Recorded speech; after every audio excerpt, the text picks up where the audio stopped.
La première chose que nous avons découvert à la suite de cette mission, c'est que la France était devenue une cible de choix, certes pour ce type d'ingérence ou d'interférence, certes inférieure à ce que connaissent des pays comme l'Australie ou le Royaume-Uni ou ont connu les États-Unis, mais que le phénomène était croissant et que le principal acteur, celui peut-être le plus puissant, c'était la République populaire de Chine.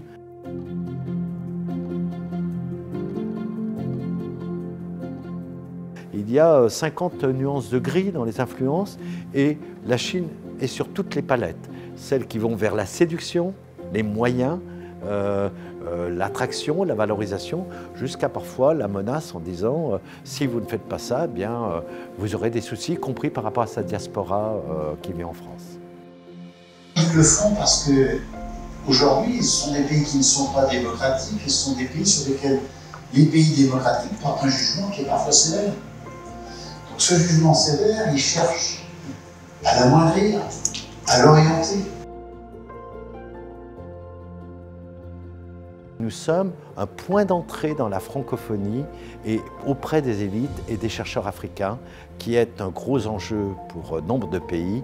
C'est le cas bien évidemment de la Russie, de la Turquie, mais avant tout la Chine. La Russie est assez peu ingérante dans le monde universitaire, scientifique, académique français. Nous ne savons pas l'expliquer, sauf que les domaines, je dirais, d'excellence français dans la technologie et ceux russes sont assez proches.